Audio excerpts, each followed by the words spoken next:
दूसरा ये है कि अभी कल में एक बिल्डर साहब हमारे शरीफ साहब जियाउल्लाह शरीफ साहब का स्टेटमेंट देख रहा था।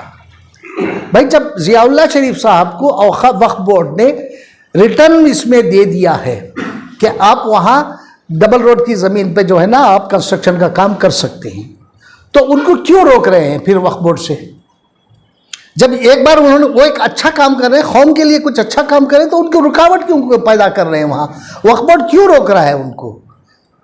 जब आपने एक बार उनको परमिशन दे दिया, ये वक्फ बोर्ड का काम नहीं है, किसी का नहीं है, मुसलमानों के लिए कर रहे हैं, करोड़ों रुपए अपनी जेब से खर्च कर रहे हैं, तो इसे रोकने की क्या ज़रूरत है? क्यों रोका जा रहा है उनको? उनको रोकना नहीं चाहिए, उनको काम भी रोकना नहीं चाहिए। हम लोग उनके साथ हैं, हम लोग शरीफ साहब के हैं, साथ हैं। उनको काम बिल्कुल रोकना नहीं चाहिए और उनको आगे बढ़ना चाहिए और काम को उनको आगे बढ़ाना चाहिए। उनको रोकने की कोई ज़रूरत नहीं है। देखते वो कौन आता है वहाँ रोकने के लिए। हम लोग वहाँ पहुँचेंगे, अगर हमारी ज़रूरत पड़ी तो हम उनको वो काम रोकने नहीं देंगे, क्योंकि वह कौम के लिए काम हो रहा है। जब कौम के लिए काम हो रहा है तो किसी को रोकने का हक रहता ही नहीं है। जब औक़ाफ़ वक्फ बोर्ड ने एक उनको आर्डर दे दिया, उनको एक रिटर्न परमिशन दे दिया, तो क्यों नुकसान कर रहे हैं उनका? हाँ, अगर मेरी तरफ से एक बात कहना चाहता हूँ जियाउल्लाह शरीफ साहब को, अगर वहाँ कोई आपको दिक्कत हो रही है, अगर वो लोग आपको तंग कर रहे हैं, अगर आप उससे वहाँ से हटकर कहीं और बनाना चाहते हैं, तो बन्नरगट्टा में मेरी ज़मीन है, 15 एकड़ मेरी ज़मीन है, मेन रोड पे है। उस ज़मीन में से 5 एकड़ ज़मीन मैं उनको देता हूँ। 5 एकड़ ज़मीन आज कल लाइएगा, कल मैं सुबह रजिस्टर करके दे दिया मैं उनको। यहाँ तो 1 एकड़ की बात है, मैं तो 5 एकड़ दूंगा आपको। जियाउल्लाह शरीफ साहब आप आइए आगे बढ़कर, अगर वहाँ कोई दिक्कत होती है तो छोड़िए उस चीज़ को, आइए मैं 5 एकड़ ज़मीन आपको देता हूँ, कल आप रजिस्टर करा लीजिए, कल सुबह मैं तैयार हूँ।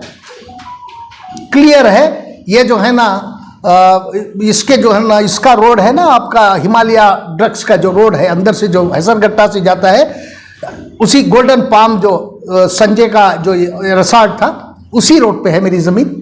मेन रोड के ऊपर है, मेन रोड के साथ लगी हुई है। नहीं, माकड़ी तक निकलता है वो रास्ता, माकड़ी निकलता है। ये हैसरगट्टा से 2 किलोमीटर पे है वो रास्ता, जो है ना माकड़ी में निकलता है इसके पास। तो मेन रोड है वो, मेन रोड को लगी हुई है। मेरे ज़मीन के बाजू जो है ना राजीव गांधी हाउसिंग कॉरपोरेशन के 2000 फ्लैट्स आए हैं, मेरे बिल्कुल सटी हुई मेरे साथ ही जो ज़मीन है वहाँ है। मैं वहाँ 5 एकड़ ज़मीन आपको देता हूँ, आप वहाँ करिएगा। जब कौम का एक काम हो रहा है तो क्यों रोका जा रहा है इसे? क्या ज़रूरत है रोकने की? तो ऐसा करके ही जो ना कौम को पीछे डाल दिए लोग।